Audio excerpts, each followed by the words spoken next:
அதிசயங்கள் செய்கிறவர் நம் அருகில் இருக்கிறார். அற்புதங்கள் செய்கிறவர் என்றும் நமக்குள் வசிக்கிறார். சங்கீத புஸ்தகம் 51ஆம் சங்கீதம் 7வது வசனத்தை வாசிக்க கேட்போம். நீர் என்னை ஈசோப்பினால் சுத்திகரியும், அப்பொழுது நான் சுத்தமாவேன். என்னை கழுவியருளும், அப்பொழுது நான் உறைந்த மழையிலும் வெண்மையாவேன். நீர் என்னை ஈசோப்பினால் சுத்திகரியும், அப்பொழுது நான் சுத்தமாவேன். என்னை கழுவியருளும், அப்பொழுது நான் உறைந்த மழையிலும் வெண்மையாவேன் என்று பக்தன் தாவீது எழுதின அருமையான ஒரு வசனங்க.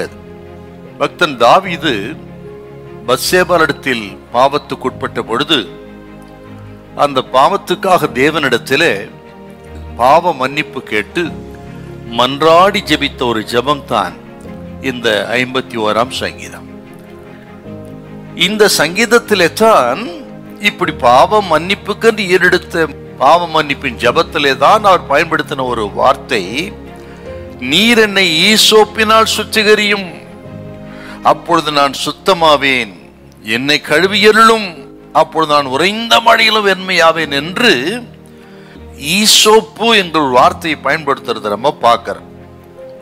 இந்த ஈசோப்புங்கிறது அது ஒரு மூலிகை செடி, சிறிய ஒரு செடிங்க. அது சிறிய கட்டையிலே அது வளர்ந்த ஒரு செடி. அது ஈசோப்புங்கிறது ஒரு நறுமணம் வீசக்கூடிய வாசனை மிக்க ஒரு செடிங்க. அது அந்த ஈசோப்பை துளிரை எடுத்து இரத்தத்திலே தோய்த்து பாதிக்கப்பட்ட மேல் தெளித்து பாவ நிவர்த்தி செய்ய வேண்டும் என்பது பிரமாணங்க.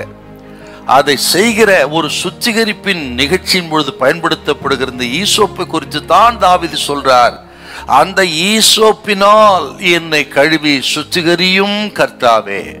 நான் சுத்தமாவதற்கு, பாவம் நீங்குவதற்கு, என்னை கழுவி சுத்தம் பண்ணுவதற்கு ஆண்டவரே ஈசோப்பினால் என்னை கழுவி சுத்திகரியும் என்று தாவீது அந்த பாவ மன்னிப்பின் மன்றாட்டு ஜெபத்தை மனதில் வைத்து உள்ளம் உருகி உடைந்து தேவ சமூகத்துல மன்னிப்பு கேட்டு சொல்றார், நான் ஒரு கிறிஸ்துவை போல் இருக்கிறேன், என்னை கழுவி சுத்தம் பண்ணுங்க, என் பாவ சுபாவம் நீங்கட்டும் சுவாமி என்று மன்றாடி ஜெபித்த அந்த ஜெபம்னா அப்பொழுது பயன்படுத்தினதுதான் ஈசோப்பு.